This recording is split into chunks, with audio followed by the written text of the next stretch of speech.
All right, hello all and welcome back. Today we are going to start taking a bit of a deeper dive into early exploration and specifically European expansion into the Americas. We are specifically going to look at how Spain, France, and England began to colonize the Americas. And we're going to learn that each of these countries wanted to explore and expand their borders and all their territories, but they all had different goals in this expansion. So the first country that we're going to look at is Spain. So Spain's empire into North America expanded due to missionaries that wanted to expand religion across the continent of North America. These missionaries would then build missions or churches, and then Spanish forces and people would also conquer the natives. So their main goal in expanding was to convert Native Americans to Christianity. They felt like that was their job, their duty. However, many of these expeditions and all of the ones that we're going to be covering today did also bring diseases that killed a lot of Native Americans. So, something that was interesting about the way that Spain colonized the Americas is that they would establish encomiendas. So, these encomiendas were large areas of land that were gifted to colonists loyal to the Spanish rulers. The kind of awful thing about this is that those encomiendas also included Native American villagers that lived there. So it basically gave these colonists the assumed right to rule or to be in charge of these Native Americans that were already living there. Those Native Americans were then forced to work for those Spanish landowners. Many Native Americans died from starvation, disease, or being overworked during this time. So, something that is interesting to note and is good to remember is that not everyone agreed with the treatment of Native Americans.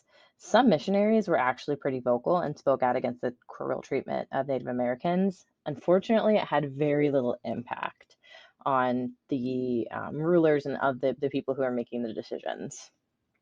During this time as well, the Spanish brought the first enslaved Africans to the Americas. So, this is where we see the beginning of slaves being brought in from Africa into the Americas. So, we're going to take a bit of a pause here and talk about something called the Northwest Passage.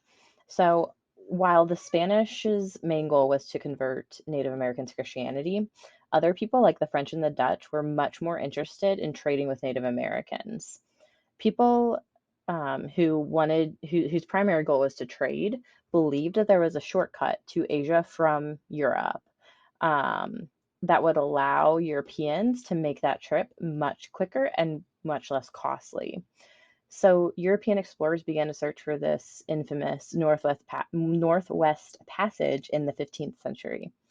Unfortunately, there were really treacherous conditions in the area that they were trying to explore, and sea ice also was on the course, and it made the route very much impassable.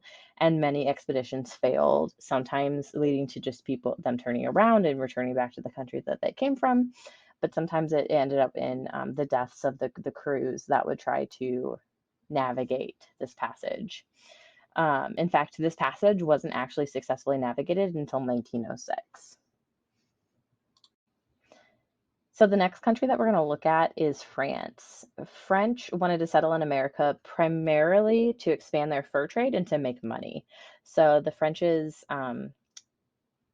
motivation for colonizing the Americas was primarily monetary gain.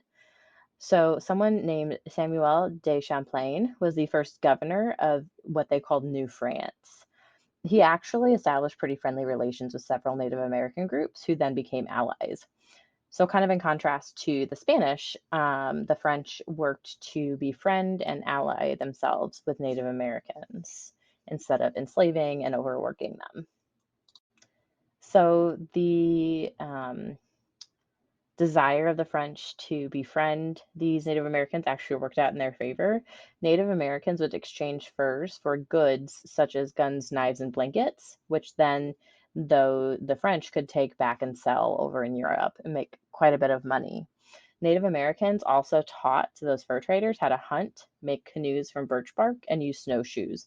All things that they were not able to do before the Native Americans taught them how to, and all things that were really, really important and beneficial in um, helping them get more money out of the fur trade. So the last country that we're going to look at today is England. So the first English settlement, one of the first ones that we really kind of hear about is Roanoke settlement. Roanoke settlement is fascinating. We're going to talk about it a little bit more, and I'm going to have you guys read some things about it because I just find it an interesting kind of ghost story. It failed because the colonists lacked the supplies and skills necessary to survive. However, the first big settlement that was considered to be successful is the Jamestown settlement. Many people believe, historians believe, that this succeeded because of John Smith's leadership. He forced the colonists to work.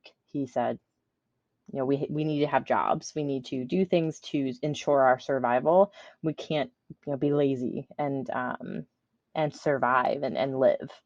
Um, Also, the soil and the climate around the Jamestown settlement was ideal for growing tobacco, which allowed the colonists to sell that and make a pretty good profit, which allowed them to continue to fund better buildings and purchase more supplies over in England to bring back to the Jamestown settlement. Unfortunately, the desire of colonists to continue to grow tobacco had some pretty negative consequences to it. They decided that they needed more land to be able to grow and sell more tobacco, so they took land belonging to the Powhatan. The Powhatans attempted to fight back, but they lost because the colonists had guns, which Powhatan forces were very much so ineffective against. So the marriage of John Rolfe and Pocahontas, who was the daughter of a Powhatan chief, brought peace to these groups for several years.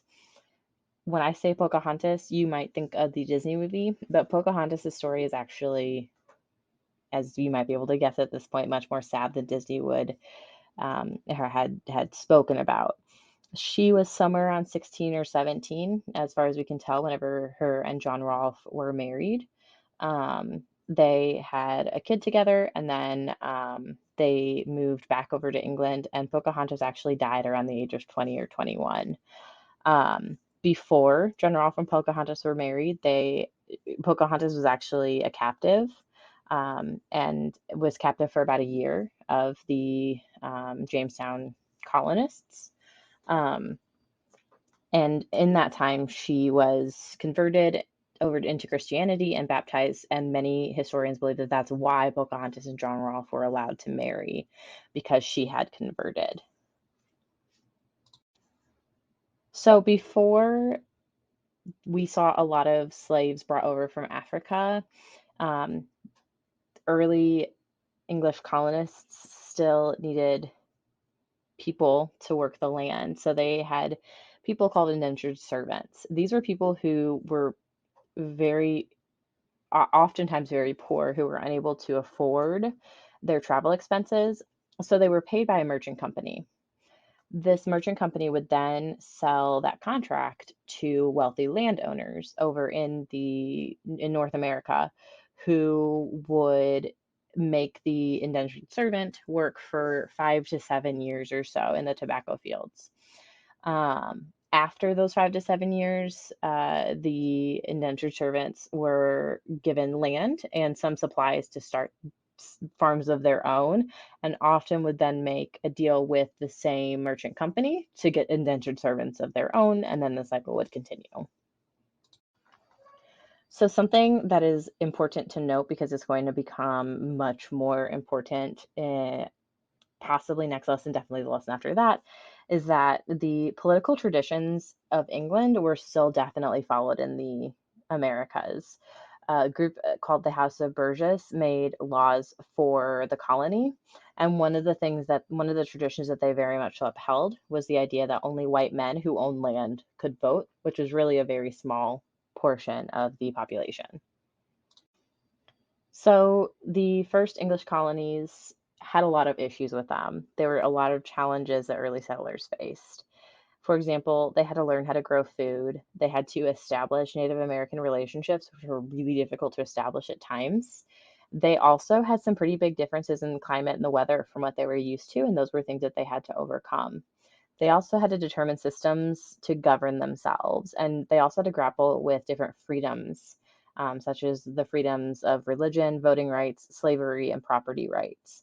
These were things that had been set up for so many years over in England that they were just kind of a given. But once they had their own colony, they didn't have some of those the same environment that existed over in England, so the same things didn't work as well in the Americas. All right, so three things to remember from this section. Spain, England, and France all settled in different parts of the Americas. They each had different goals in colonizing the New World. Spain's main goal was to convert Native Americans to Christianity. France's main goal was to expand the fur trade and to make money. And then England wanted to colonize. They really wanted to establish settlements in the Americas and move English settlers into the Americas. Thanks for listening, guys. Go ahead and check in Canvas, see what your next job is. Bye.